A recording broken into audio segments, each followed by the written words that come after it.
Hello there, friends. Do you think you would like an alley cat like in the story? If you would, Chapter 2 will teach you more about her and what she used to be like when she was little. I hope you like it. So let's get started. Chapter 2. My Father Runs Away. Wild Island is particularly cut into by a very wide and muddy river, continued the cat. This river begins near one end of the island and flows into the ocean at the other. Now the animals are very lazy, and they used to hate having to go all the way around the beginning of this river to get to the other side of the island. It made visiting inconvenient and mail delivery slow. Particularly during the Christmas rush, crocodiles could have carried passengers and mail across the river. But crocodiles are very moody and not the least bit dependable and are always looking for something to eat. They don't care if animals have to go walk around the river. So that's just what the animals did for many years. But what does all this have to do with airplanes? Asked my father, who thought the cat was taking an awfully long time to explain. Be patient, Elmer, said the cat, and she went on with the story. One day, about 4 months before I arrived on Wild Island, a baby dragon fell from a low flying cloud onto the bank of the river. He was too young to fly very well, and besides, he was bruised one wing quite badly, so he couldn't get back to his cloud. The animals found him soon afterwards, and everybody said, "Why, this is just exactly what we've needed all these years."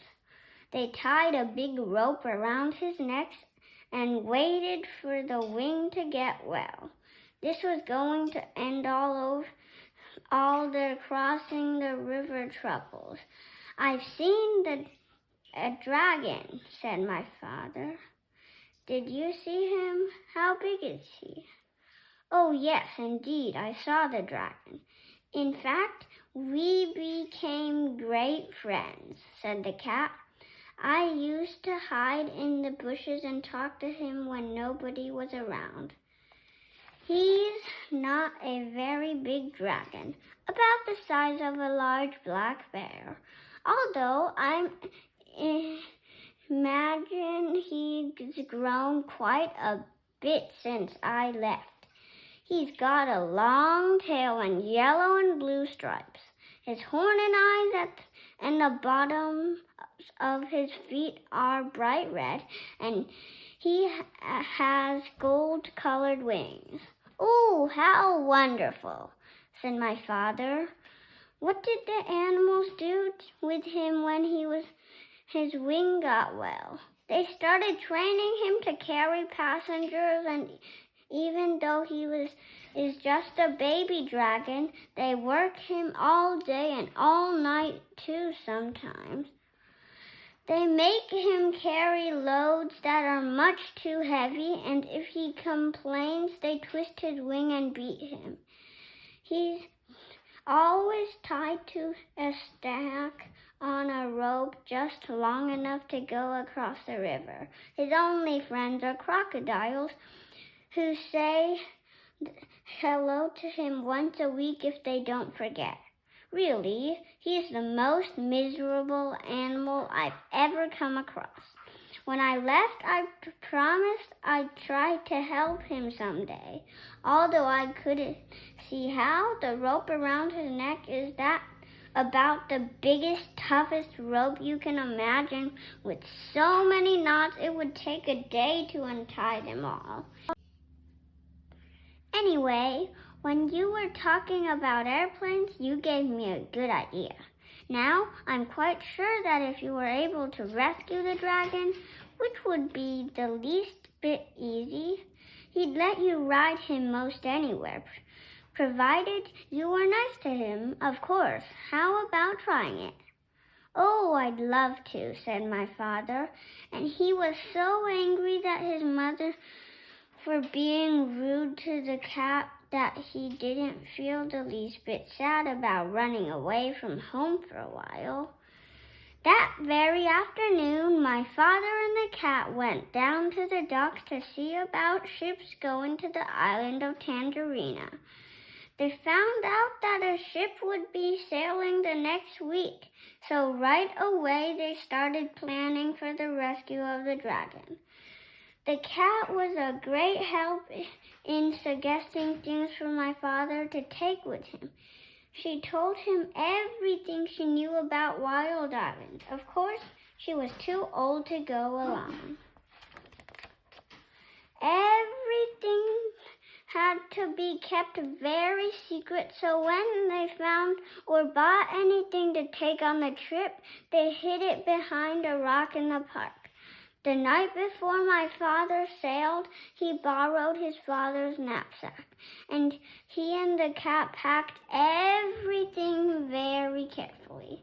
He took chewing gum, 24 pink lollipops, a package of rubber bands, black rubber boots, a compass, a toothbrush, and a tube of toothpaste.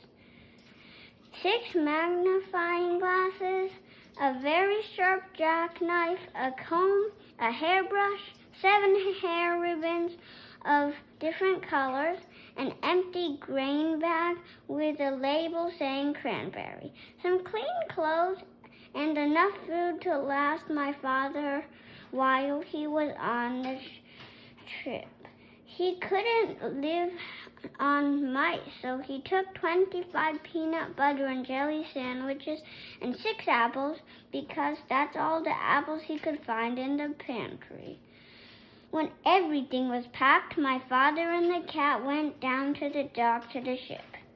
A night watchman was on duty, so while the cat made loud squeal noises to distract his attention, my father ran over to the gangplank onto the ship. He went down into the hold and hid among some bags of wheat. The ship sailed early the next morning.